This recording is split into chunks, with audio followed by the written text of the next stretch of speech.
CRELIG, ele nasce em 2007, né, focado nas pesquisas relacionadas ao fenômeno religioso, em diálogo sempre com as outras esferas da vida social. Isso é muito importante para a gente, porque no Brasil o estudo da religião ainda, sob a ótica das ciências sociais, ainda é pouco conhecido, né? Quando você fala que estuda religião, as pessoas acham que você necessariamente é uma pessoa religiosa ou que você é um teólogo, enfim. Eu acho importante a gente enfatizar a contribuição das ciências sociais nesse campo, né? E então ele nasce em 2007, várias pessoas já passaram por ele, já foram embora, outras chegaram e tem essa dimensão mais dinâmica, né? E, o Jack e Clara Mafra, que também é nosso parceiro, né? Os dois grupos se associam nessa empreitada do pós-graduação em tela, nasce basicamente no mesmo período, claro, um pouquinho depois, né, sob a coordenação da Clara Mafra, e à época eu já também integro Estudos de Cristianismos, Estudos do Cristianismo, com o convite da Clara. Eu lembro que Roberta, né, orientadora aí do Leonardo, também integra, né, o grupo, e e a gente está tentando levar à frente, então, isso, né? Esse legado da Clara, por um lado, no que diz respeito ao JEC, e o CRELIG também tentando estabelecer parcerias para essa dimensão do que a gente entende que seja o olhar das ciências sociais sobre o fenômeno religioso, nessas articulações que vocês vêm apresentando aqui. A Vânia Mesquita, minha parceira e vice-coordenadora, hoje fecha para a gente nessa última sala, muito importante, né, que Vânia esteja presente. E a gente, então, vai abrir, eu já vou passar a mediação para a Vânia, abrir dizendo que no próximo ano, né, o CRELIG vai se reformular no sentido de pensar os seus membros, os objetivos dos seus membros, o que cada um espera do CRELIG, o que o CRELIG pode fazer pelas ciências sociais também no Brasil, no tocante ao estudo do fenômeno religioso. Então, que bom que vocês estão aqui, que bom que a gente vai fechar esse evento com a participação de vocês. Obrigada. Passo a Ok, palavra para a Vânia. ok. Obrigada, Lúcia. Obrigada a todas e todos que participam, né, dessa atividade no dia de hoje, especialmente nessa tarde, né, com os nossos convidados. Agradeço mais uma vez enfim, a todos, né, que integram e viabilizam, né, que possibilitaram a, a organização deste encontro, e de uma forma mais especial, né, aos nossos queridos convidados, né. Eu, na condição, né, não apenas de mediadora, mas, digamos, na condição de uma mãe interessada, né, de uma maneira muito especial, e também gostaria de ressaltar, né, a minha satisfação de estar com a Jennifer e o Leonardo, entre tantas coisas, porque o que a gente esse encontro de hoje, ele também nos possibilita, né, um encontro, a interseção de outros momentos, né, em termos a considerar a trajetória do Leonardo, a trajetória acadêmica do Leonardo e da Jennifer. Eu inicio, então, né, com uma forma também de apresentar os nossos convidados aos participantes, claro que muitos, né, é, são interlocutores de situações de pesquisas, né, mas também interessados em torno da temática do encontro de hoje, né, neopentecostais na política. Sim, agradeço também a Cláudia, né, por essa parceria, mais uma vez também, né, dessa intenção de encontros, né, de trajetórias. E, então, nesse sentido, eu inicio aqui, né, com a apresentação da Jennifer, né, Vieira Almeida, né. A Jennifer, ela é doutoranda do programa de pós-graduação em Sociologia Política da UENF, a Jennifer, ela tem a graduação, né, em Ciências Sociais pela Universidade Federal Fluminense e o mestrado também pelo Programa de Pós-Graduação em Sociologia Política da UENF. Jennifer tem como interesse, né, enfim, atuar na área de religião e política, com enfoque em torno de partidos, né, partido político, partido republicano de forma mais específica, né, e aí também por uma perspectiva, né, de metodologia qualitativa e teoria fundamentada e análise de conteúdo. O Leonardo Gil de Barros Maurício Júnior, né, o nome extenso, é doutor em antropologia pela Universidade Federal de Pernambuco, tendo realizado estágio doutoral na Universidade de Toronto, né, pelo programa de doutorado sanduíche OpenCaps, é mestre em antropologia pela UFPE, né, instituição onde ele, né, realizou a graduação. Enfim, tendo realizado outras atividades, né, inclusive durante esse seu período também de doutoramento. Ele é pesquisador do Observatório de Cultura e Religiosidade e Emoções, vinculado ao Laboratório de Estudos Avançados de Cultura Contemporânea, da UFPE, do Programa de Pós-Graduação em Antropologia da UFPE, e também integra o Grupo de Estudo Cristianismo da UERJ, né, o grupo que, enfim, acabamos de fazer referência. Suas áreas de interesse são antropologia da religião, com ênfase nos estudos de pentecostalismo, liderança carismática e a relação da religião com a esfera pública e a política, a antropologia do secularismo e a antropologia da moral e da ética, com ênfase na constituição dos sujeitos na interseção entre religião e política. Eu, antes de passar, gostaria mais uma vez, né, de reiterar nossos agradecimentos, e antes de passar a palavra para a apresentação, né, a palavra ao Leonardo para que ele faça a apresentação, e a Jennifer, e aí vamos considerar, no primeiro momento, acho que a apresentação da Jennifer, né, na sequência do Leonardo.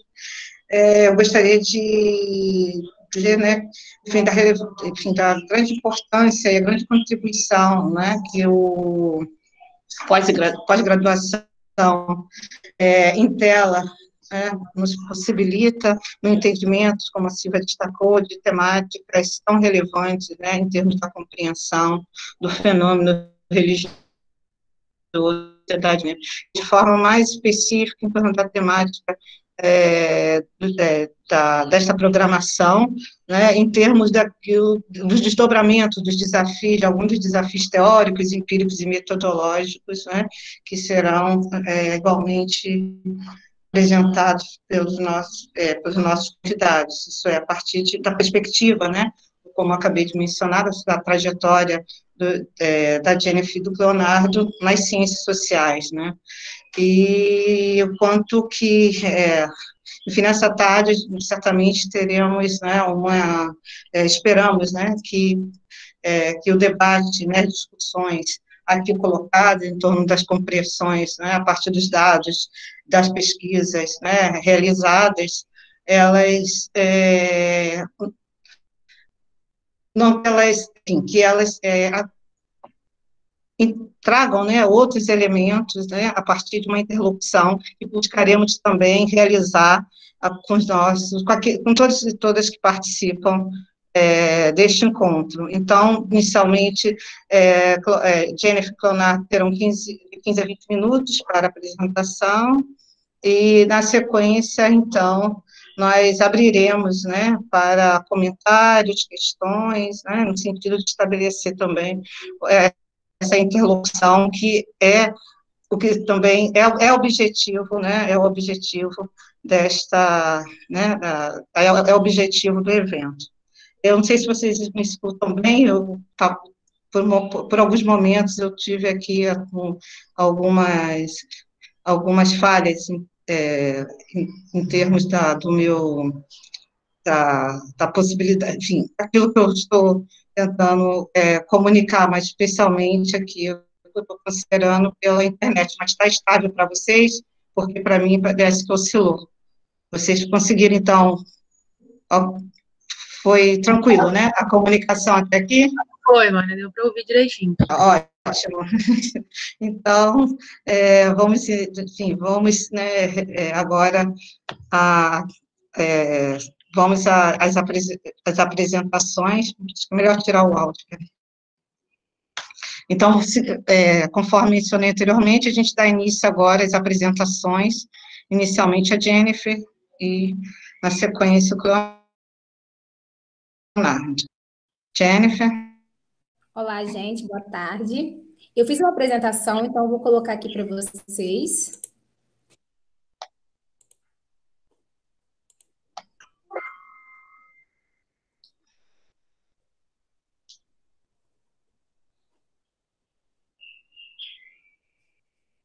Então, eu sou a Jennifer, sou orientanda do professor Vitor Peixoto, aqui no programa de pós-graduação em Sociologia da UENF, desde o mestrado, estamos aí nessa corrida.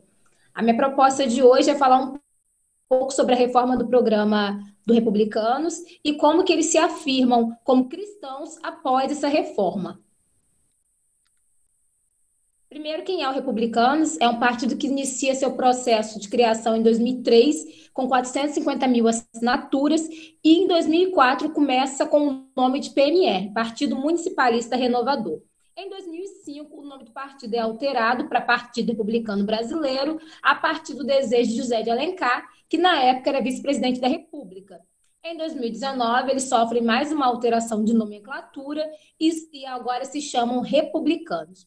O partido, desde a sua criação, nasce com esse discurso de renovação, nova política e defesa do bem público, por isso sempre republicanos. Essa é a primeira logo, a do PRB, e agora a logo atual, que é do Republicanos. Sobre o PMR, eu tenho poucas informações, até porque o início do partido, ele não era tão tecnológico como ele é hoje. Hoje, todas as informações a gente encontra facilmente no site. No PMR, como estava no início, a gente tem poucas informações dele, inclusive os próprios partidários. Pouco se sabe do PMR, pouco se guardou de arquivos dessa tentativa, né? O partido começa mesmo a partir do PRB. O método que eu trouxe aqui hoje é a análise de conteúdo do partido, do material, do Programa Partidário e Manifesto, de 2005 a 2018, que ficou em vigor, e o de 2019, que é o atual. O meu referencial teórico para pensar republicanos, básico, assim, bem enxugado, é o Gosnell, com a teoria de máquina política, e Diniz, também com a teoria de máquina política, pensando no partido do Verger, Panebianco, Seiler, Tarouco e Vieira.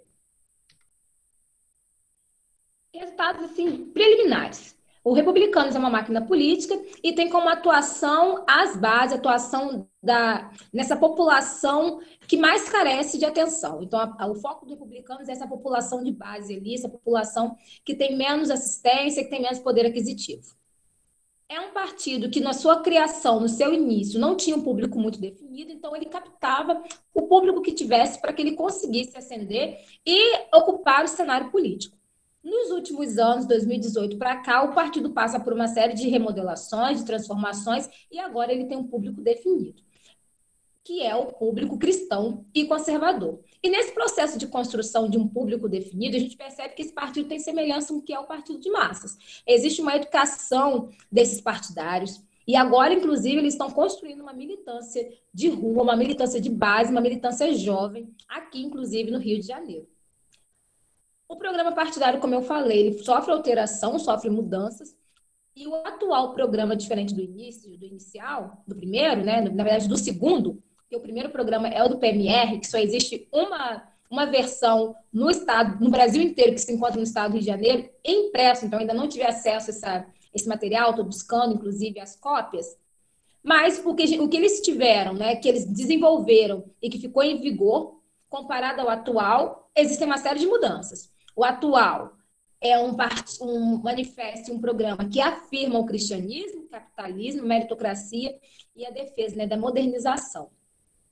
E o interessante é que nesse processo de afirmação do cristianismo, ao mesmo tempo, eles se reafirmam, eles querem afirmar uma separação da IUD, visto que é a instituição que, na sua criação, auxiliou o partido na construção dessas assinaturas. E, nesse momento, a fala dos dirigentes, a fala da coletividade e do grupo ali, do núcleo do partido é uma tentativa de separação, de ficar institucionalizado sem a iurde ali colada do lado. Uma separação entre partido e igreja. Bem, por que trabalhar com o programa partidário, né? A Tarouco vai dizer que a identidade política é o que vai distinguir um partido do outro. É o que vai dizer para onde o partido está pensando suas políticas públicas. E aí você pode pensar isso de diversas formas, a partir da atuação parlamentar, do discurso próprio, da opinião pública e de análise acadêmica. E partindo do pressuposto de Tarouco, a partir dos estudos que ela tem, eu compartilho dessa ideia de pensar os programas partidários como um ótimo mecanismo para a gente observar quais são as políticas públicas e qual é a identidade desse partido. Nos estudos de Tarouco, ela vai perceber que a ênfase programática, o que está lá no programa partidário, vai afetar diretamente os projetos de leis que os parlamentares colocam. Já a ideologia, não necessariamente. E a gente consegue perceber isso com relação ao próprio partido. As leis, o que o partido busca de atuação, tem ligação com o que ele coloca como ênfase no programa partidário. O programa, que ficou em vigência até 2019, quando tem alteração do programa, foi construído numa ascensão, num contexto de ascensão de esquerda.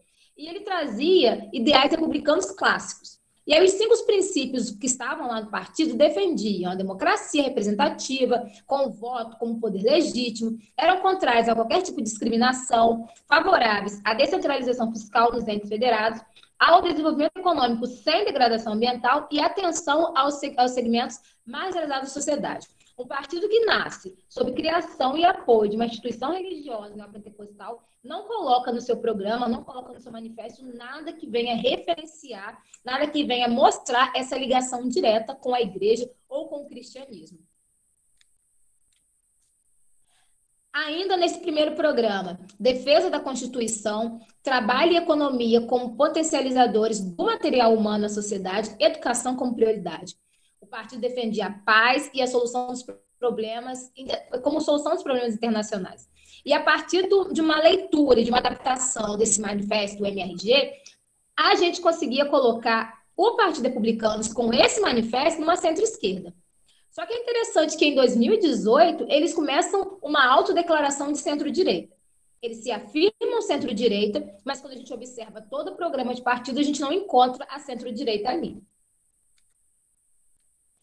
Como eu disse, né, eles nascem, eles crescem em ascensão no governo de esquerda. E até o processo de impeachment, o partido sempre esteve ligado, apoiando o partido de esquerda que era vigente na presidência da República, que era o PT. Inclusive, eles tiveram cargos de ministério nesses governos.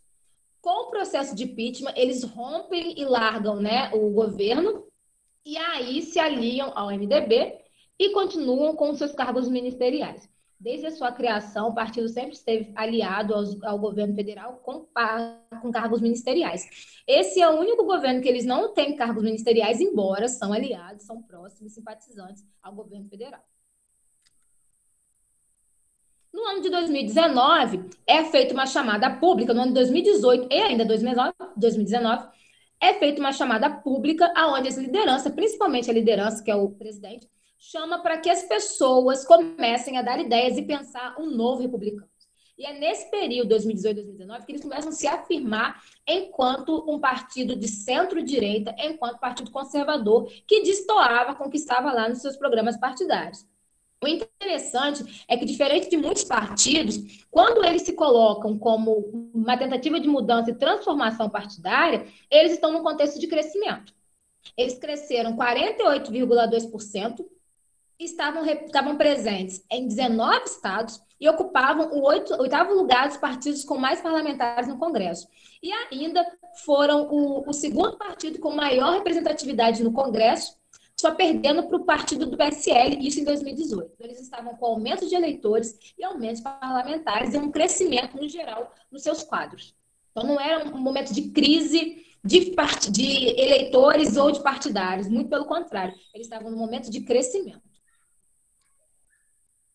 Aqui é uma tabelinha para a gente observar como que o partido vem crescendo ao longo dos anos e não vem perdendo cadeiras, muito pelo contrário. Eles começam lá em 2006 com apenas 3 deputados e em 2018 chegam a 42 deputados. O único cargo que eles mantêm, eles não aumentam, né, em eleição, é o cargo de senador, que eles mantiveram uma cadeira no Senado. Deputados estaduais, deputados federais, né, eles começaram com 1 e agora em 2018 elegeram 30. Para vereadores, começaram em 2008 com 780 e em 2016 tinham 1.621. Prefeitos começaram com 54 e em 2016 tinham 103. Esses aqui são os dados de hoje de como que está a configuração do partido. Número de filiados, em que municípios eles se encontram, o número de vereadores e o número de prefeitos e o número de deputados estaduais, federais, senadores e distritais. Inclusive, esses dados eles podem aumentar porque eles ainda estão disputando segundo turnos no Brasil, né? Então, o número de prefeitos podem aumentar ainda do que eles já têm, que já é um grande número comparado ao ano anterior. Com relação a senador aí que tem um aumento, é porque eles receberam senadores que já estavam em pleitos que vieram para a legenda, mas eleitos eles só tiveram 1. Essa mudança que eles fazem lá em 2018 é impulsionada também pelo crescimento da ideologia de direita. Na fala de uma das lideranças,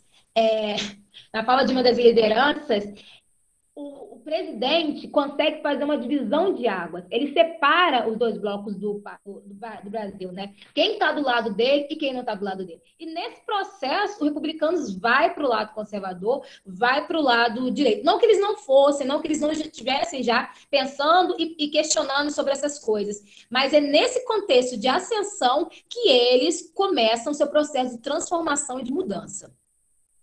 Mas a mudança, o que é interessante, inclusive a fala do presidente do partido, é que a mudança não está traindo o que eles eram. Eles não estão mudando, eles estão retornando. É como se eles voltassem para o início do ciclo. E é isso que é meu interesse de pegar o programa lá do PMR, que eu estou aqui na luta para buscar esse programa. Eu quero entender que tem nesse primeiro programa que eles afirmam que eles estão voltando para o seu início. Que esse início já era conservador, que esse início já era adepto a essa ideologia de direita. Por isso mas como eles começam, né, com o PRB, com o José de Alencar ali do lado, aliás aos programas do PT, eles escrevem um programa mais neutro. Como eles mesmos falam, os programas não estavam mais dizendo quem eles eram. E se perguntasse quem que era o PRB, ninguém conseguia dizer. O programa dizia uma coisa e a fala deles dizia outra. Então, é necessário construir um programa que realmente representasse a identidade deles e essa simpatia à ideologia de direita. E esse programa, o que tem nesse programa novo de 2018, agora 2019? Defender a política por meio da preservação da ordem. E isso é interessante. A justiça e a liberdade. É nesse momento que eles se colocam como centro de direita, não como direita, porque eles entendem que direita é extremista. Então, eles se colocam como centro, porque é uma direita não extremista. Liberal na economia e conservador nos costumes. Essa frase que ficou muito famosa, que a gente já escutou várias vezes, é repetida por eles também. E nesse liberal na economia e no conservador nos costumes, nós temos a ordem, a moral cristã, a propriedade privada e a defesa do empreendedorismo. O estado de bem-estar agora, nesse programa, é residual, diferente do programa anterior, que eles defendiam o estado de bem-estar social. Então, agora, o governo, ele vai atender, ele vai assistir essa população, até porque a população, o público desse partido é um público pobre que é assistido por programas sociais, é assistido por programas do governo. Então, os programas do governo devem continuar, mas de forma pontual, para que depois essas pessoas sejam inseridas e abarcadas dentro do mercado de trabalho, dentro desse mercado empresarial, e que sejam empreendedores. Eu me recordo que durante uma reunião de posse de um presidente aqui, municipal, um dos vídeos que foi colocado era um vídeo de empreendedorismo, de um moço que vendia água no terminal lá, e a partir daí essa pessoa teria lá seus ganhos, conseguiria viver sem depender dos pacotes sociais. Então, a defesa é sempre desse empreendedorismo. Defesa para o Desculpa, Jennifer, só pedir para você caminhar. Me escuta? Não, só por conta só para comunicar aí que você, em termos de 5 minutos de conclusão, ok? Desculpa. Estou finalizando. Então, o Estado, o partido, né, tem incentivo à propriedade privada e ao empreendedorismo e enxugamento do Estado. Mas esse enxugamento não tem ligação com o militarismo, porque não é defesa deles a questão do militarismo. Então, o partido ele vai se colocar nesse novo programa com uma postura cristã, eles se colocam como cristãos, defensores do conservadorismo, defensores das tradições, defensores de uma família heteronormativa, do que é certo e que é errado, da honra e da justiça. Mas o Republicanos não está isolado nessa caminhada pró-cristianismo. Dos 33 partidos que nós temos, 14 não fazem nenhuma referência a Deus, cristianismo, religião. Desses, 13 ainda fazem referência à religião de modo geral. E 6 apresentam a temática religiosa dos seus programas, que é o PTC, PSC, PMN, DC, Patriotas e Republicanos. E eu estou fazendo referência de acordo com os programas deles, dos manifestos e dos documentos onde eles apresentam suas identidades. A partir desses programas disponíveis, né, na internet que eu tive acesso, somente esses 6 têm a temática religiosa em seus programas. E todos eles vão apresentar como cristãos. Então, quando a gente está pensando em religião e política nos partidos do Brasil, a gente está pensando com o norte como cristianismo. Então, são partidos cristãos que estão ali se afirmando. Desses, né, o que tem destaque, desses que tem destaque, é o Republicanos, porque ele tem o maior número de eleitos no ano de 2018 comparado aos seus outros. Por exemplo, atrás dele, né, você tem o PSC com 40 eleitos e os demais não vão alcançar nem 25 eleitos. E ainda a gente tem o PMB, que é o menos expressivo, que em 2018 só teve 3 eleitos. Então, a gente pode pensar que o Republicanos é o partido de maior expressão dentre aqueles que defendem o cristianismo. E dentro do seu manifesto vai defender a liberdade de crença, a liberdade de fé, o respeito às instituições religiosas, mas eles se afirmam como conservadores, fundamentados em valores cristãos, ou seja, é um partido com inclinação cristã, num contexto em que eles estão buscando separação da igreja. É isso que é interessante. Eles estão se institucionalizando cada vez mais, buscando independência dessa instituição religiosa, mas eles não estão perdendo a sua inclinação religiosa para o cristianismo. Gente, muito obrigada. Boa tarde. Muito obrigada, Jennifer, pela apresentação, né, pela observação e também em relação ao tempo, né, para que a gente possa ter também o tempo esperado e necessário para a discussão. Por favor, Leonardo. Deixa eu ligar aqui a câmera.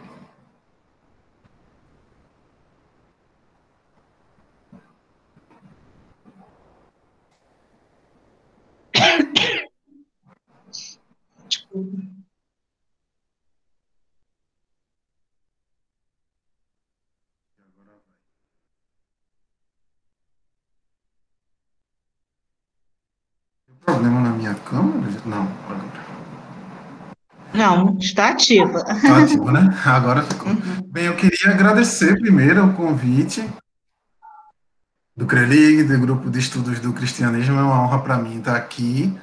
Eu também faço parte do Grupo de Estudos do Cristianismo. A professora Silvia falou no início da minha orientadora de doutorado, né, Roberta. Quando a professora apresentou, estava lá na minha apresentação do currículo. E também queria agradecer a Bruna, né, Bruna Lassé, que fez todo o trabalho de meio campo, trabalho cuidadoso, nos bastidores. Isso dá um trabalho enorme. Eu já organizei evento por aqui e é um trabalho muito extenso.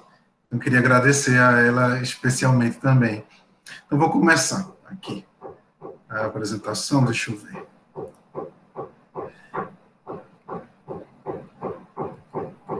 O vizinho começou a bater aqui com o martelo na hora que a minha apresentação começou. Normal, Leonardo, normal. Já estamos acostumados. Lá vou eu. Estão vendo aí?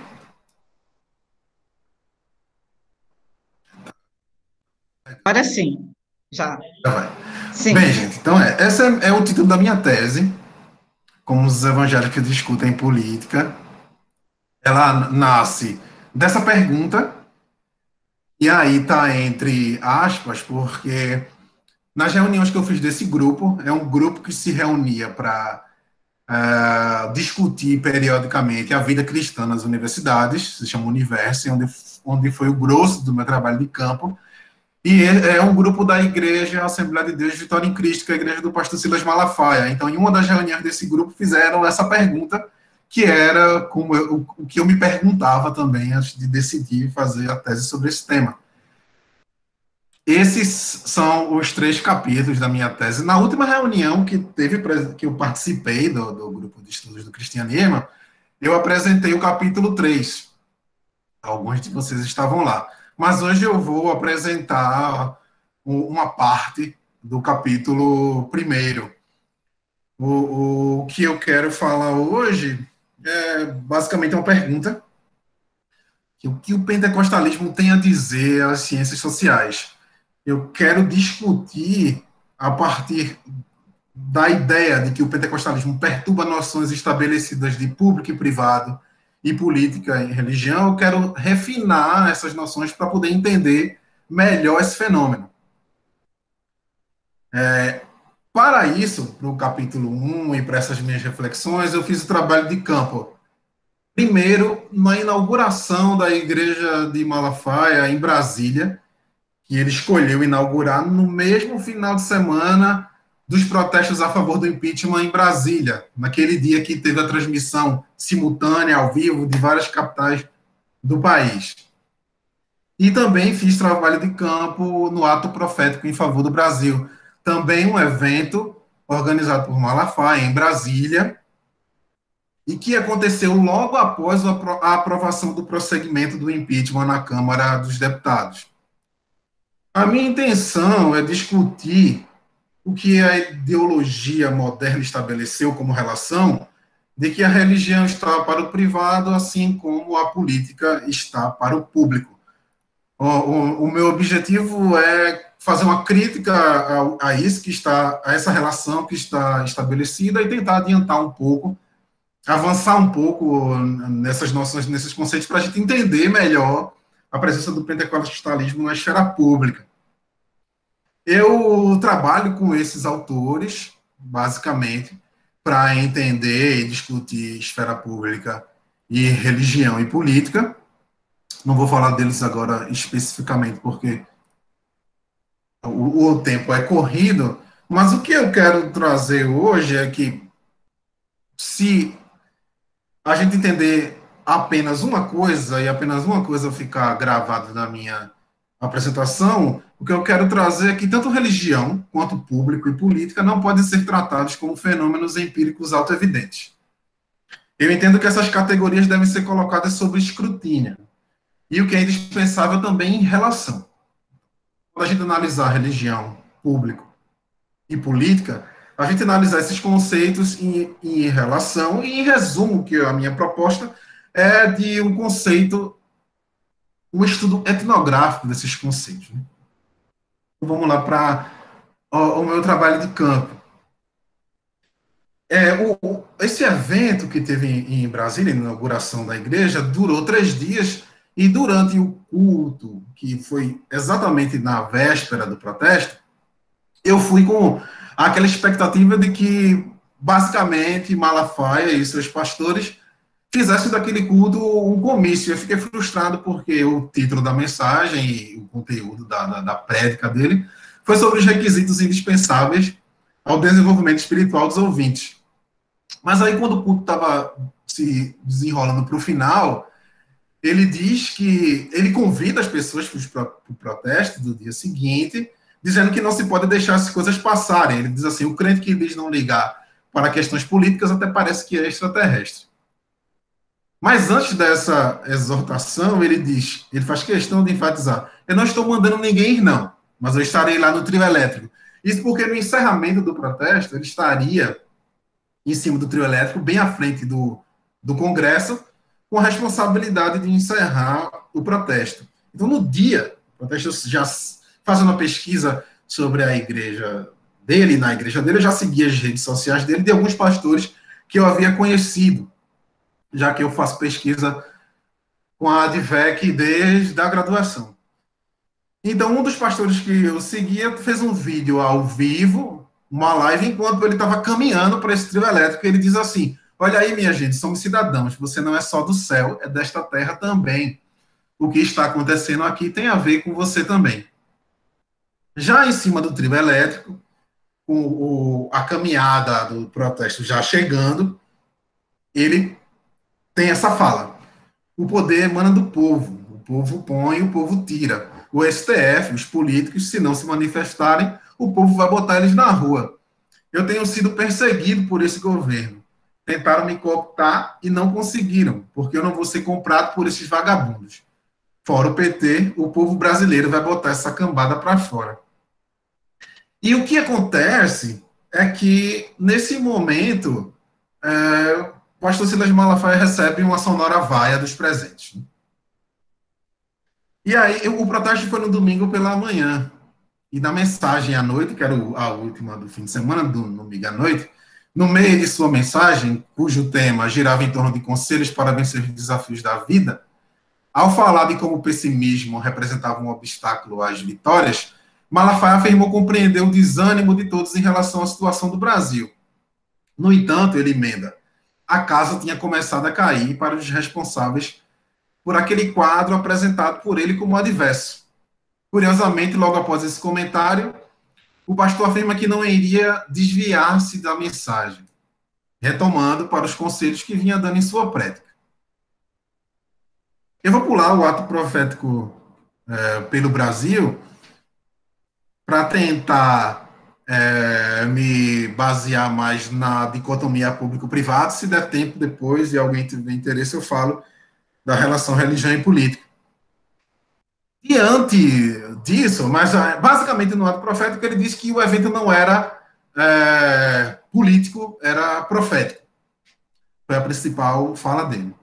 E diante disso, depois do trabalho de campo, algumas perguntas me vieram, que é: como fazer uma análise que, ao invés de aceitar como dada a divisão entre público e privado, supere o campo previamente normatizado a respeito do que pode e do que não pode ser dito no polo mais importante dessa pretensa dicotomia.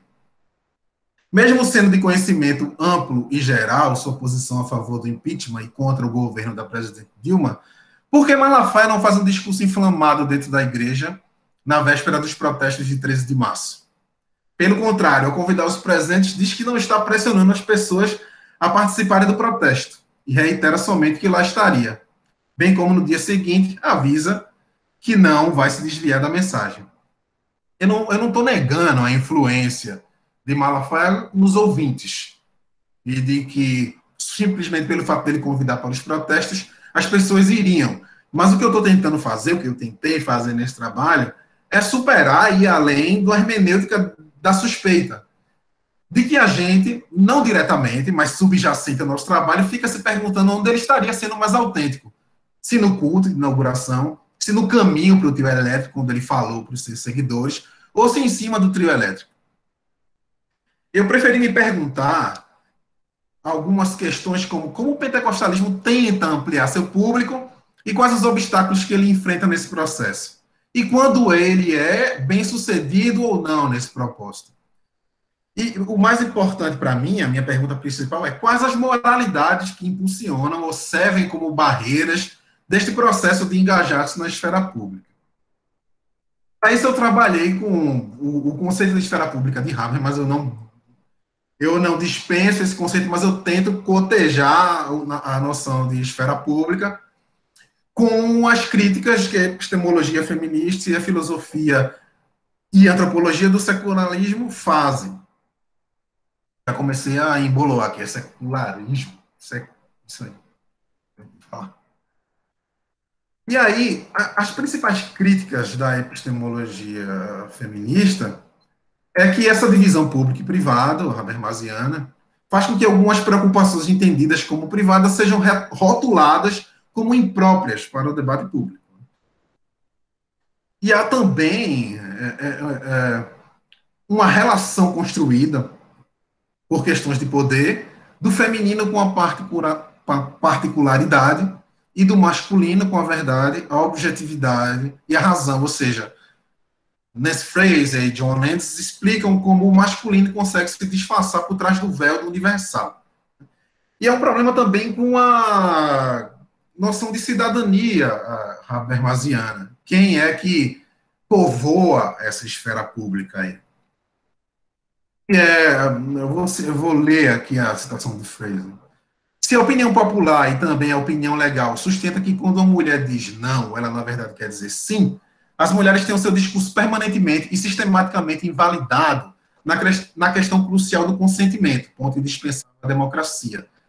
Mas se as falas das mulheres sobre consentimento são consistentemente reinterpretadas, como elas podem participar no debate entre cidadãos? Há então uma construção de uma incapacidade para o diálogo mediante razões. E aí tem as críticas da filosofia e antropologia do secularismo. Essa discussão de Habermas, Charles Taylor, William Connolly e Assad, em resumo, diz que existe um problema nessa relação público-privado, que Habermas diz que necessita-se de uma discussão pública mediante razões, e a religião, pela ideologia ou doutrina do secularismo, termos que Connolly e Assad usa, são colocados no lado arcaico, ou afetivo, ou das paixões, ou privado dessa relação. Assad fala de sensibilidades seculares, e que essas sensibilidades, que também são morais, afastariam a religião da esfera pública. Habermas diz que, para que faça-se uma tradução do público para o privado na esfera pública, os cidadãos religiosos necessitariam de auxílio dos cidadãos seculares. E aí o que se entende, e o que eu entendo também, é que existiria uma necessidade dos cidadãos religiosos serem tutorados pelos cidadãos seculares. O meu argumento nesse caso é que, como acontece na relação entre o feminino e a esfera pública, se estabelece uma relação de incapacidade entre religião e o uso da razão pública. Os cidadãos religiosos, desqualificados para traduzirem seus argumentos particulares na forma de uma apreciação geral, necessitariam de tutores para chegar à forma da argumentação exigida na esfera pública.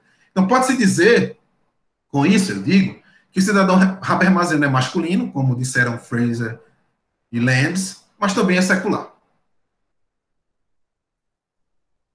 Tendo em mente que a esfera pública é normativamente secular, mas que o secular também tem as suas próprias sensibilidades morais, ao nos debruçarmos sobre o estudo das religiões, em busca de sua crescente presença pública, a gente precisa entender a economia moral da esfera pública. Susan Gall diz que a gente pode usar essa dicotomia público-privado como uma distinção fractal, ou seja, elas são relacionais, e a cada relação público e privado pode ter dentro dela outro tipo de relação público-privado. E que o mesmo termo que é considerado público em relação com outros termos pode ser considerados privados. E o mais importante é que a cada relação dessa, que ela chama de distinção aninhada, pode surgir uma nova moralidade. Eu vou voltar aqui para, diante dessa discussão que eu fiz das noções de esfera pública, das críticas, e da economia moral do público, eu vou voltar aos eventos. Eu mostrei como sendo de conhecimento amplo e geral a posição de Malafaia a favor do impeachment da presidente Dilma, mas que mesmo assim ele não tinha feito um discurso inflamado dentro da igreja nas vésperas dos protestos de 13 de março. Pelo contrário, ao convidar os presentes, afirmou não estar pressionando as pessoas a participarem do protesto, reiterando somente que lá estaria. Bem como no dia seguinte, avisa que não vai se desviar da mensagem, logo após dizer que a casa tinha começado a cair para o governo do Partido dos Trabalhadores. Sem deixar de lembrar, no entanto, que não se pode deixar as coisas passarem. Ao nos debruçarmos sobre os porquês de o líder da igreja não ter sido mais direto na convocação, quando poderia fazê-lo, torna-se possível ir além de uma discussão que eu entendo estéril, passando a iluminar as moralidades que impulsionam ou servem de barreiras a esse processo de engajamento na esfera pública pelo pentecostalismo. Se Silas Malafaia fosse taxativo na convocação, e eu já estou caminhando para o fim, tá, gente? Ok, tá tudo bem. E tomasse o púlpito de sua igreja para intimar todos a comparecerem na manifestação do dia seguinte, ele iria de encontro à noção de autonomia dos crentes que podem decidir diretamente com Deus se seria da vontade dele, de Deus, a participação de cada um nos protestos. Já no dia seguinte, no caso do desvio da mensagem, Malafaia esbarraria na tradução de se respeitar o momento do culto, priorizando a mensagem bíblica acima de outras esferas da vida.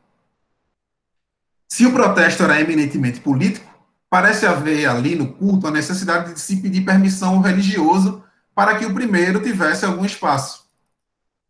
É interessante notar ainda que o público dos cultos de inauguração da filial em Brasília era formado por fiéis e potencial de Malafaia, ou seja, ele se constituía majoritariamente por pessoas de outras igrejas que estavam lá para conhecer o pastor, conhecer a igreja nova. Era preciso, então, conquistá-los. Diferentemente de uma relação mais privada com os membros da igreja que comanda pessoalmente no Rio de Janeiro. Às vésperas das eleições para o prefeito do Rio, daquele mesmo ano, por exemplo, Malafaia insta os jovens de sua igreja a confiarem mais nele, ao invés de fazerem o papel, e aí eu cito, Malafaia, de miquinhos amestrados de professores esquerdopatas nas universidades em que estudavam. A linguagem é enfática e até hostil, e a sua performance, como de sempre, ou de costume, histriônica. Em Brasília, no entanto, sua hostilidade e histrionismo diminuem. Por sua vez, se na inauguração a audiência formada por fiéis e potencial obriga o pastor a negociar com tradições evangélicas estabelecidas, no vídeo divulgado em suas redes sociais, enquanto ele caminhava para o trio elétrico, Malafaia já não enfrenta as mesmas barreiras. Versado na utilização das redes sociais, ao se dirigir aos seus seguidores, ele os convoca sem rodeios. Olha aí, minha gente, somos cidadãos, você não é só do céu, não, é desta terra também. O que está acontecendo aqui tem a ver com você também. Com relação ao público da inauguração, este, de seus seguidores nas redes sociais, ainda que mais amplo, ou seja, mais público, não está, no entanto, impregnado das tradições circunscritas à esfera da igreja, que é mais privada. Enfim, mudam os públicos, muda a economia moral. Uma vez em cima do trio elétrico, no desfecho dos protestos, Malafaia não se dirige aos presentes como se estivesse no púlpito. Encontra-se agora diante de um público mais amplo em relação à inauguração do templo, mais público também em relação aos seus seguidores na internet, uma vez que, diante deste último, ainda considera estar se dirigindo aos seus, ou seja, aos evangélicos. Diante da audiência do protesto, Malafaia passa a encarar um exemplo paradigmático de engajamento na esfera pública, uma arena de comunicação entre estranhos, debatendo abertamente temas políticos. E essa esfera pública política estrutura-se de uma maneira a impelir a ausência de uma gramática religiosa no discurso de Malafaia. Por isso ele diz, o poder emana do povo, o povo põe, o povo tira. Por que Malafaia é vaiado em meio àqueles que protestavam junto com ele pelo impedimento da presidente Dilma, então? Esse momento, eu entendo, estabelece um debate entre cidadãos religiosos e cidadãos seculares. Pode-se argumentar que as vaias não caracterizariam exatamente um debate, né? No sentido estrito do termo. No entanto, essa manifestação não deixa de representar uma posição a respeito da legitimidade do pastor Malafaia de estar ali encerrando o protesto. Mesmo sendo possível entender as vaias como resultado de uma resistência a toda e qualquer autoridade, que foi comum desde os protestos de junho de 2013. Pode ser também colocado na conta do imaginário do pastor como ludibriador de fiéis e, portanto, corrupto, imagem que se configurava como a principal inimiga dos participantes daquele evento. Assim, quando vemos Malafaia sendo vaiado, ao se dirigir a um público mais amplo, mesmo não havendo sinal em sua fala de discurso estritamente religioso, vê-se o pentecostalismo enfrentando outras barreiras para ampliar sua influência na nação. Aqui a esfera pública política acompanha o que diz Assad e se configura como uma rede de conexões emocionais de sensibilidades seculares. Em suma, na economia moral da esfera secular, um pastor pentecostal não deveria estar encerrando aquele protesto ainda que ele tivesse investido consideravelmente no evento. A religião é vista como sinônimo de atraso e engano, e especialmente no caso do pentecostalismo no Brasil, como composta por líderes com interesses espúrios e fiéis ludibriados. A relação com a política seria uma faceta do pentecostalismo como religião tornada impura, justamente por estabelecer essa relação. Esse imaginário vem à tona na ocasião do protesto, na rejeição às palavras de um pastor que, mesmo não apresentando um vocabulário religioso em seu discurso, recebe vaias questionando sua legitimidade em ocupar aquela posição. É isso. Eu termino por aqui. Muito obrigada, Leonardo. Desculpa a pequena interferência aí já, não sei se você chegou a escutar enquanto você caminhava para a conclusão, mas só em termos de tempo, muito obrigada por ter observado também o tempo. Eu gostaria de fazer alguns comentários mais gerais em torno das apresentações, e na sequência eu passo, então, a gente abre aí para os comentários, né, questões, e podemos, enfim, dos participantes, e podem, no caso, tanto colocar as questões no chat, mas também podemos abrir,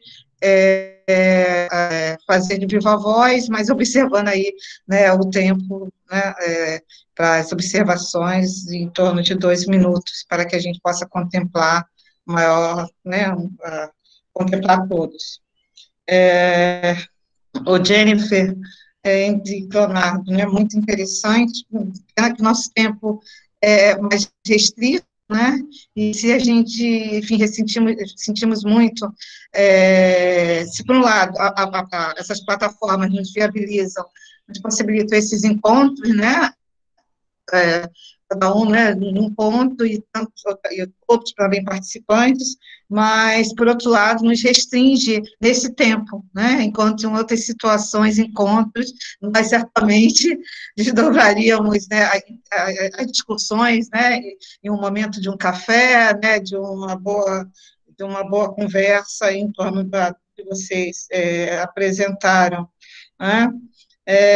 Então, a Jenny, enfim, acho que fica um pouco a minha, digamos, não é pergunta, mas uma inquietação, né, em torno se é possível, né, a gente tensionar, né, de que moralidade estamos falando quando falamos dos neopentecostais, né, e especialmente quando,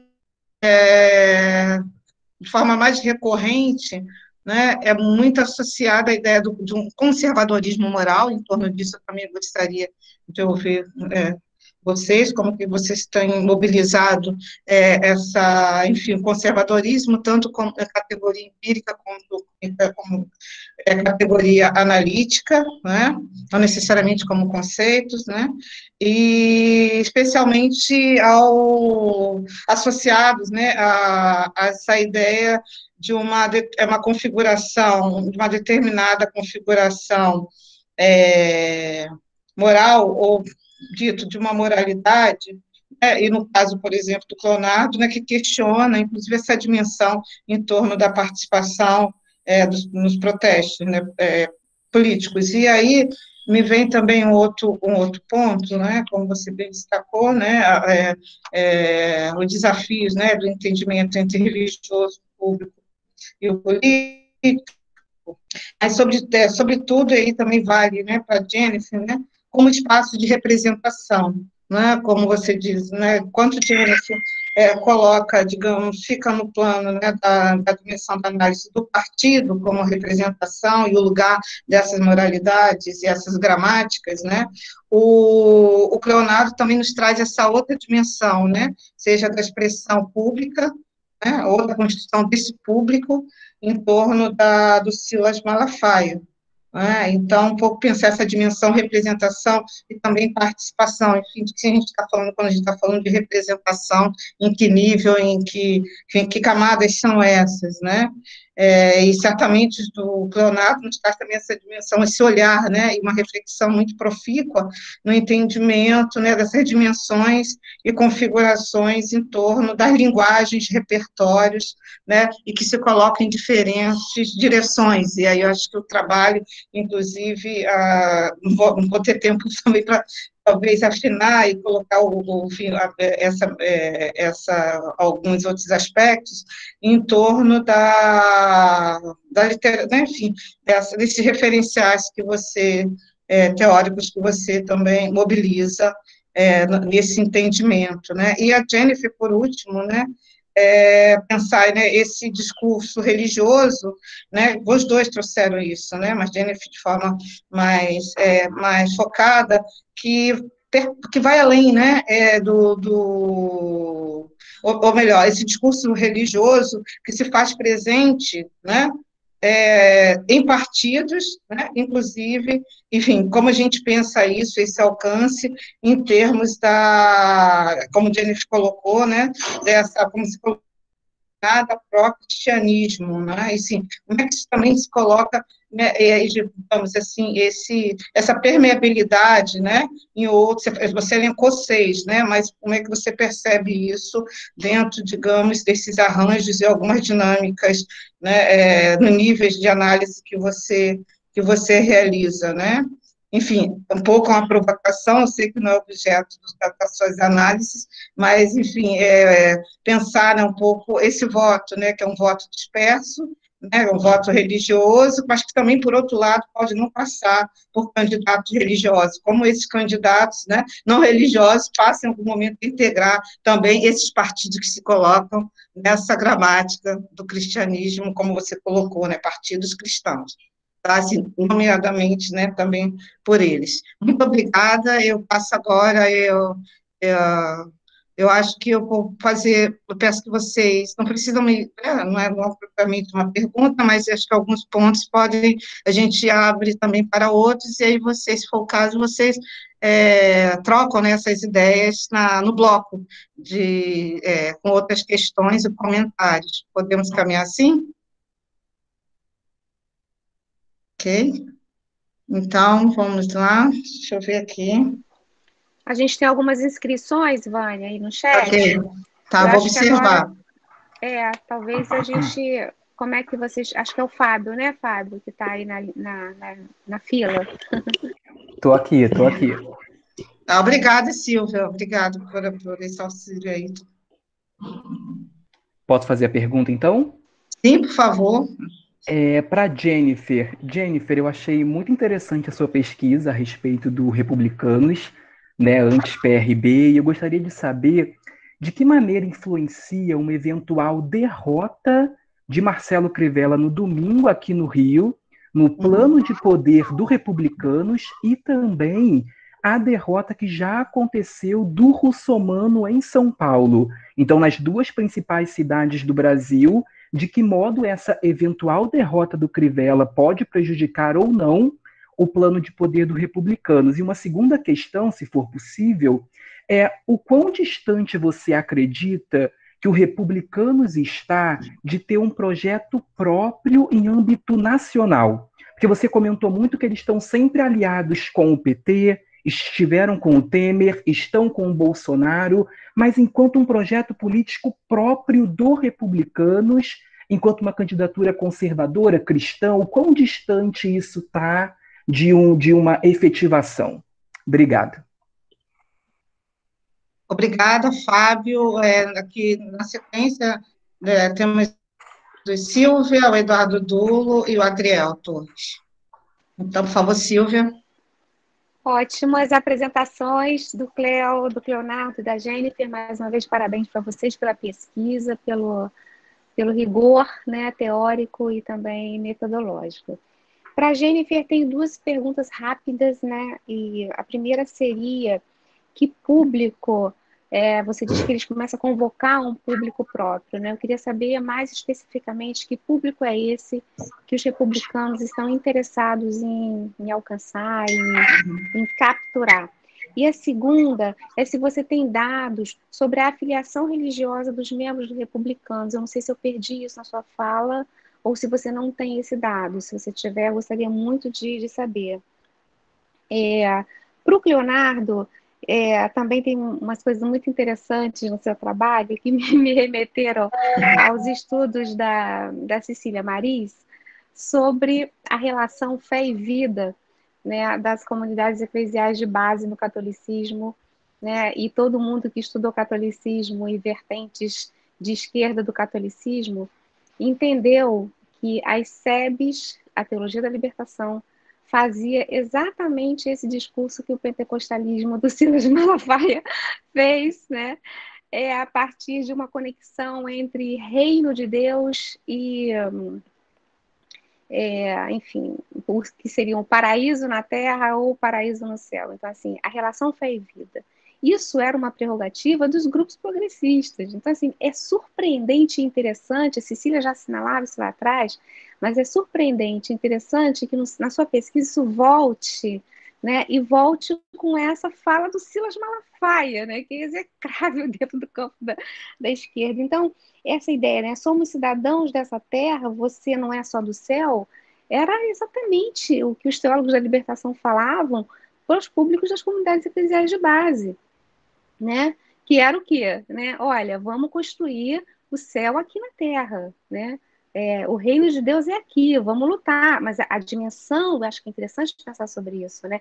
A dimensão de justiça social que era apontada no discurso dos teólogos da libertação e das comunidades eclesiais de base não é assinalada aqui, mas é assinalada pelos pentecostais. Para que esfera? Então, onde é que se configura a dimensão, se a gente quiser chamar de pública, para esses evangélicos? É a política, né? Mas também na teologia da libertação você tinha, e o PT nasce disso, né? Da transformação pela via política. Então, como é que é possível a gente fazer novas distinções dessa epistemologia, dessas duas correntes tão diferentes e tão interessantes, né, para as ciências sociais? É isso, obrigada. Obrigada, Silvia. Eduardo Duro. Oi, boa tarde a todos e todas, né? É um prazer acompanhar aqui uma mesa tão interessante, o trabalho da Jennifer, do Cleonardo. Do Cleonardo eu já conhecia, então eu não vou fazer perguntas para o Cleonardo, fazer só uma pergunta para a Jennifer, que eu ainda não tinha visto o trabalho, né? E, bom, a minha pergunta, Jennifer, é um pouco que eu achei muito interessante o que você traz sobre os republicanos, mas eu fiquei me lembrando de uma discussão já, né, longa sobre a própria natureza dos partidos políticos no Brasil, né? E aí eu fiquei me perguntando, né, assim, será que nós finalmente encontramos um partido político que tem coerência programática, né? O que isso nos permite pensar, então, sobre os próprios partidos políticos no Brasil, não só sobre a questão da religião, do cristianismo, do conservadorismo, etc., mas será que o Republicanos ele é de fato um partido, então, que é coerente, em que existe uma coesão entre os seus membros e entre os seus partidários, entre aqueles que são seus militantes, né? Eu achei muito interessante uma das fotos que você coloca, imagino que seja uma foto deles, né? Que são jovens, felizes, né? Então, a minha pergunta para você seria um pouco nessa direção, assim, se o Republicanos, tal como você tem pesquisado, eles de fato são um partido que apresenta coesão e coerência, ou se tem uma diversidade, diferença interna, dissenso, conflito de posições, etc. Obrigado. Obrigado, Lu. Adriel, por favor.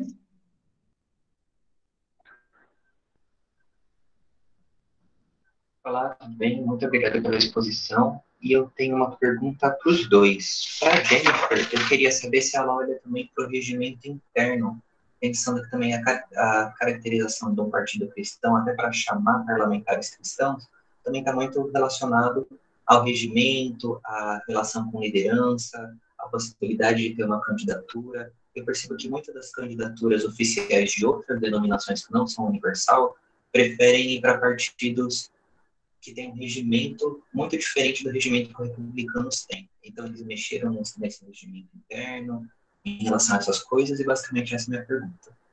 Em relação ao Leonardo, eu queria saber mais caracterizações desse protesto na qual Malafaia foi vaiado. Eu não entendi muito bem se ele é o protesto da ação profética, se você sabe também quem foram as pessoas que foram nos outros dias, porque para mim é muito enigmático essa vaia, até pensando que normalmente as pessoas que vão nos dias dos protestos, elas também têm interesse em ouvir a pessoa que vai falar um trio elétrico, porque também é divulgado, muitos amigos que vão, eles sempre vão, não, vai ter tal pessoa, quero ouvir tal ela, tal. E gostei muito dessa demonstração, dessa tensão, tanto no protesto como também essa tensão na igreja, né? Com duas economias de moralidade, isso é muito interessante. Muito obrigado. Obrigada, Triel. Enfim, a equipe aí da organização já comunicou, né, no chat que, considerando o nosso horário, a gente encerra, tá, as inscrições, aliás, foram encerradas, e neste momento, então, por favor, Jennifer Leonardo, tenha o tempo, né, para essa troca. Acho que sou eu, né? Desculpa. Sim, Jennifer, sim. Acho que eu estou com problema aqui no meu áudio, desculpa. Vânia, pensando nas indagações que você coloca aqui, eu até anotei para também pensá-las, né? Com relação ao conservadorismo, o que eu percebo, assim, na fala deles, não só na fala, nas atitudes e nas posições que eles tomam, existe uma aversão, uma negação, uma dificuldade muito grande de entender as diversidades de gênero e de sexualidades. Inclusive, como eu falei no começo, né? Lá em 2018, eles tinham a discussão e o combate do que se chamava ideologia de gênero, e agora está voltando novamente esse debate, e também com a discussão do gênero neutro, né? Eles retomaram essas falas, e são falas assim, embora lá no programa aceitam a diversidade, é contra a discriminação, mas eles se colocam muito contrários a essas pautas, né? Então, eu percebo isso, que não existe um progressismo quando se trata de pautas de diversidade de gênero e diversidade sexual. Pensando a pergunta do Fábio, né? Então, Fábio, a questão do Crivella é uma questão um pouco delicada, interessante, né? Assim, o Crivella não estava muito bem quisto no começo, aí ele tem uma ascensão nesse problema aí do Covid-19, que ele já tinha os respiradores, começa a doar respirador para outras cidades, né? Então ele tem uma ascensão e aí ele vai para a reeleição. Mas, ao mesmo tempo, o republicano já está animado, já estão felizes porque eles tiveram eleições em outras capitais. Então, perde aqui, ganha ali. E como que fica nisso a nível macro? É lógico que Rio de Janeiro e São Paulo são sempre as meninas dos olhos, mas tem outras capitais também que foram vitoriosas, e no cenário geral, que era até uma preocupação que a gente tinha. Sem as coligações, eles vão conseguir botar cadeiras nas câmaras como eles conseguiam antes com as coligações? Conseguiram, aumentaram. Então, assim, o partido tem força, tem eleitos. Então, eu acredito que, é lógico, vai ficar triste com a perda, mas, assim, teve outras vitórias. Então, é uma perde aqui, ganha ali. É mais ou menos desse jeito que eu penso. Com relação ao projeto nacional, olha, eles até tentaram lá em 2018, lançaram lá um empresário, mas nem foi a fundo. Só teve uma pré-candidatura ali, não foi nada muito fundo. Mas eu acredito, não sei se para 2022, né? Mas talvez para o próximo, 2026, a gente pode ter aí uma presença. O Marcos está muito forte, tem crescido bastante, talvez, mas assim, não tem nada muito certo ainda não. Não estou percebendo nada ainda muito não. Estou falando assim, uma especulação minha. Não tenho percebido nada muito bem declarado, não. A Silvia, com relação ao público, qual é esse público, né? Nessa nova mudança, eles sempre estão buscando pessoas conservadoras ou cristãs. Então, se você não é vinculado a nenhuma instituição religiosa, mas você parte de um conservadorismo, você é bem-vindo dentro do partido. Mas ainda assim também é com cautela, porque o partido é centralizado, o partido, então eles têm, né, um pouco de cuidado com quem entra. Com relação à filiação, né, como eu falei, tem crescido um movimento para além da igreja, buscando outras pessoas de outras denominações ou sem denominações que são próximas ao que o partido entende, ao que o partido simpatiza, né? Que é essa ideia aí de um conservadorismo, de uma defesa da família, essa família heteronormativa. Então, assim, se você compartilha dessas ideias e também da questão capitalista, que eu não posso deixar de falar também, que é muito forte. essa defesa de um capitalismo e de empreendedorismo, empresariado, propriedade privada. Então, se você compartilha dessas ideias, isso também é bem-vindo. Assim como também a meritocracia, a defesa da meritocracia. Com relação à pergunta do Eduardo, eu acredito que é um partido com coerência, sim, até porque quando eles perceberam que o discurso destoava do projeto, eles modificaram o projeto.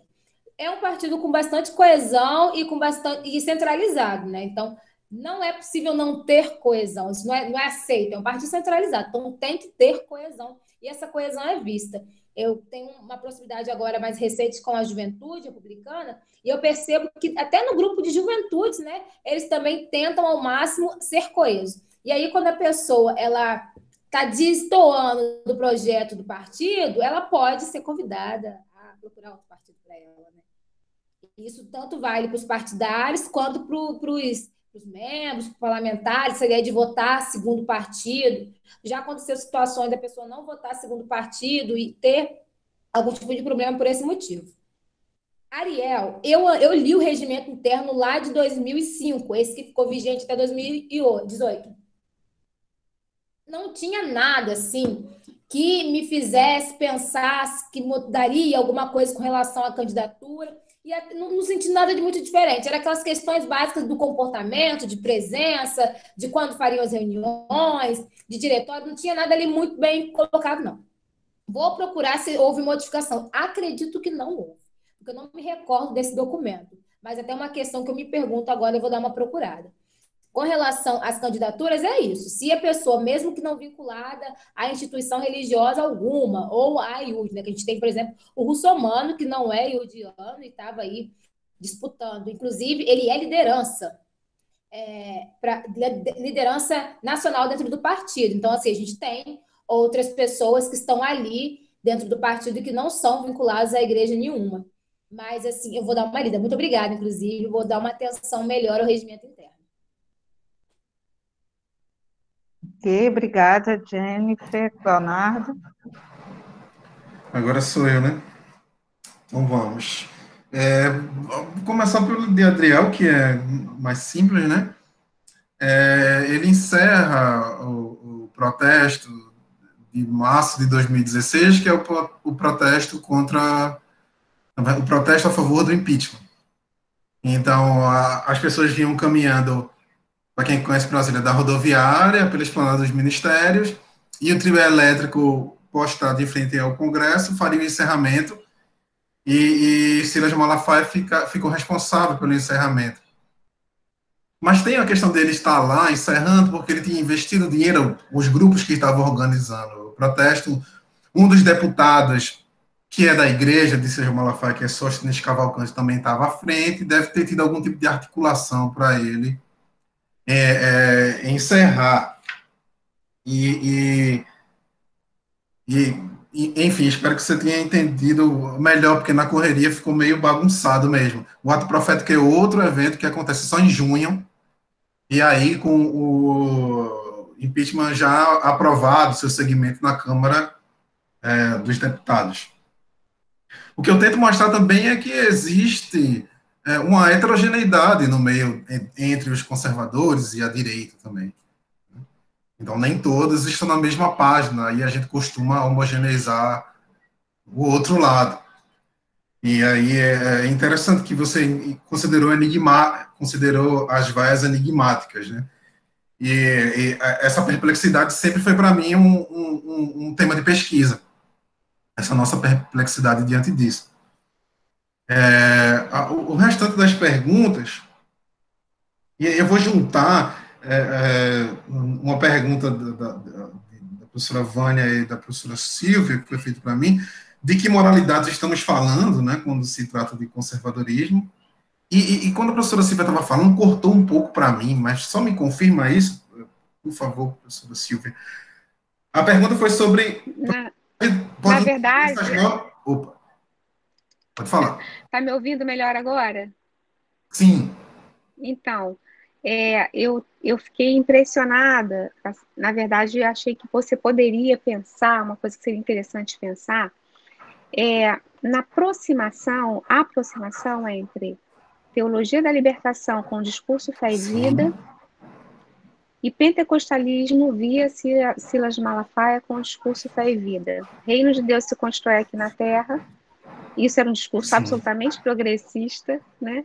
E na boca do Silas Malafaia isso não soa nada progressista, mas é a mesma narrativa. Então é uma provocação teórica e também analítica que a gente pode fazer, porque assim como a teologia da libertação focava na transformação da sociedade por meio da política, o PT nasce das comunidades eclesiais de base, isso não era demonizado.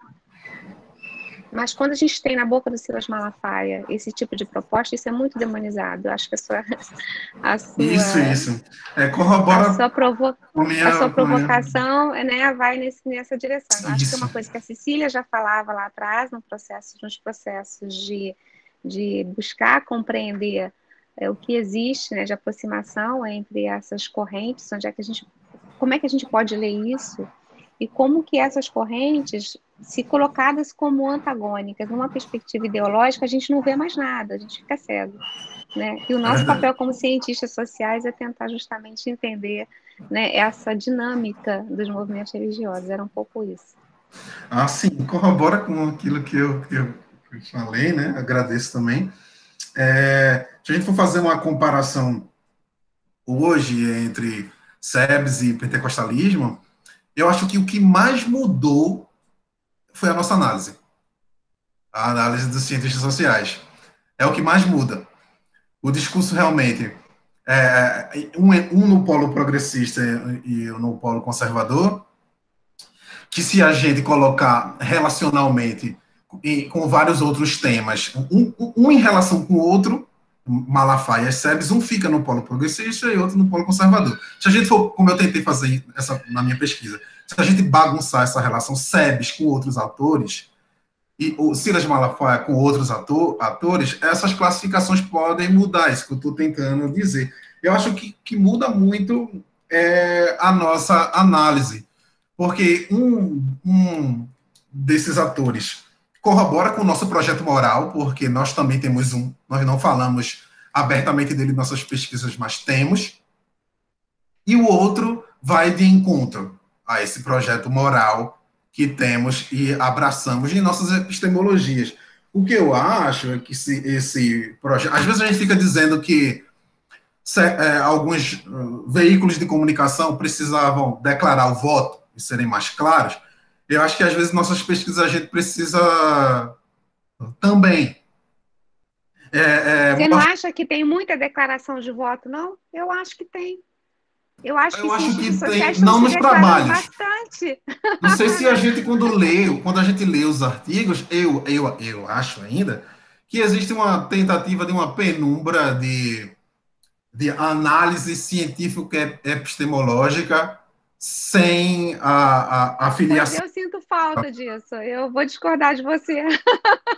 Eu acho que está todo mundo se posicionando bastante e acho que é compreensível que se posicione por conta da situação que a gente está vivendo.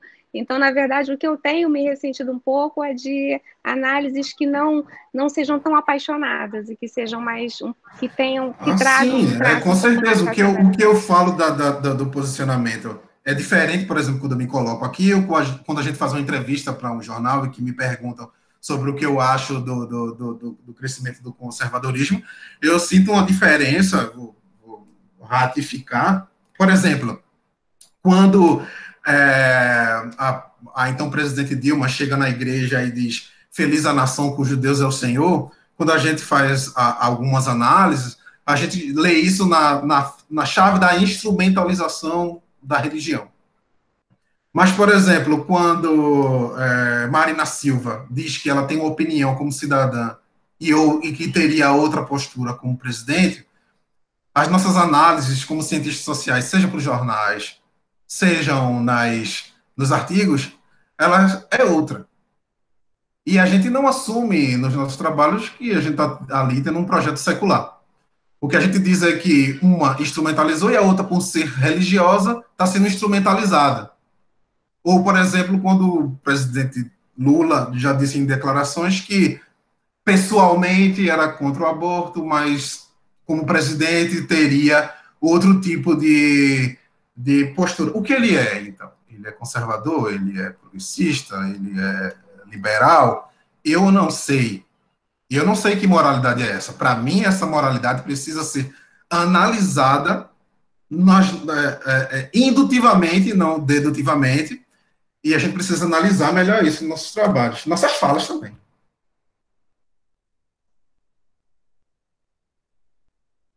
Eu acho, é isso, acho que eu respondi. Uhum. Ótimo.